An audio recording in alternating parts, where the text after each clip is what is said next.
Assalamualaikum warahmatullahi wabarakatuh. Selamat pagi. Perkenalkan, nama saya Lucia Anggraini dengan nomor daftar hadir 40, kelompok 4, angkatan ke-18, peserta Latsar CPNS BPSDM Provinsi Kalimantan Selatan tahun 2022. Adapun penyajian analisis isu kinerja individu berdasarkan tupoksi akan saya sajikan sebagai berikut. Yang pertama adalah tahap pra-analisis. Sebagai perawat pelaksana di kamar bedah, saya menemukan beberapa isu yang akan saya angkat antara lain. Yang pertama, yaitu keterlambatan dalam transfer pasien oleh petugas rawat inap ke kamar operasi. Yang kedua, tingkat kecemasan pasien yang tinggi yang akan menjalani prosedur operasi. Dan yang ketiga, ketidakefektifan jadwal operasi elektif yang sudah direncanakan. Selanjutnya, menapis isu dengan teknik USG, di mana USG tersendiri adalah U yaitu urgency, S yaitu seriousness, dan G adalah growth.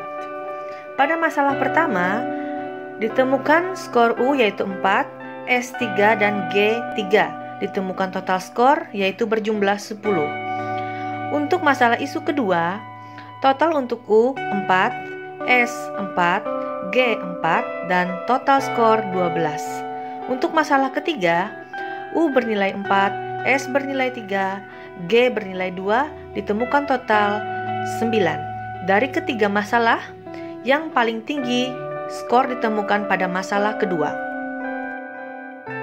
Selanjutnya adalah penggunaan analisis isu Fishbone, di mana Fishbone itu sendiri adalah teknik sebab akibat untuk menemukan akar permasalahan dari isu yang diangkat. Di sini saya menggunakan 4 kategori, yaitu yang pertama SDM, metode, lingkungan, dan sarana dan prasarana.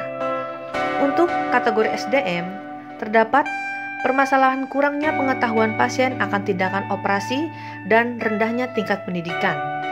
Kemudian untuk metode, KIE tentang prosedur operasi itu hanya berlangsung sebentar dan kurangnya pendidikan kesehatan oleh perawat tentang proses pembedahan baik pre, intra, dan post operasi. Untuk lingkungan, didapatkan masalah isu dalam lingkungan bahwa operasi membahayakan nyawa dan kurangnya dukungan dari keluarga. Untuk sarana dan prasarana adalah kurangnya pemanfaatan media.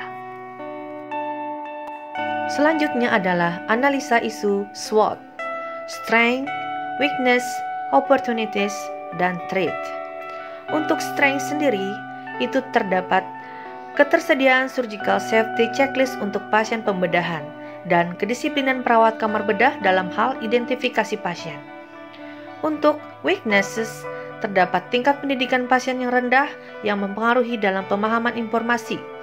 Untuk opportunities, adanya teknik untuk pengurangan rasa nyeri pasien yang dilakukan oleh perawat sebagai tindakan mandiri. Adanya kesempatan perawat kamar bedah untuk mengkaji sejauh mana pengetahuan pasien tentang penyakit dan prosedur operasi yang akan dilakukan.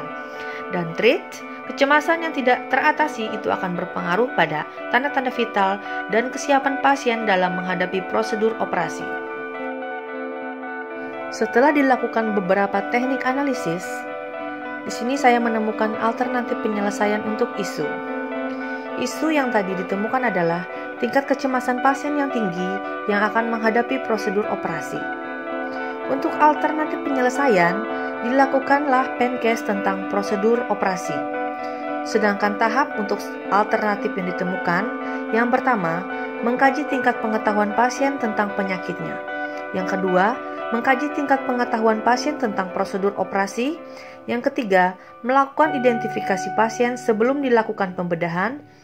Yang keempat, mengisi lembar surgical safety checklist. Dan yang kelima, mengajarkan pasien cara mengurangi nyeri pasca operasi. Untuk hasil yang diharapkan, yang pertama, cemas pasien akan teratasi. Yang kedua, pasien mengerti akan prosedur operasi yang akan dijalani. Yang ketiga, tanda-tanda vital dalam rentang normal. Yang keempat, pasien mampu mendemonstrasikan cara untuk mengurangi nyeri pasca pembedahan. Para pihak yang terlibat adalah perawat kamar bedah,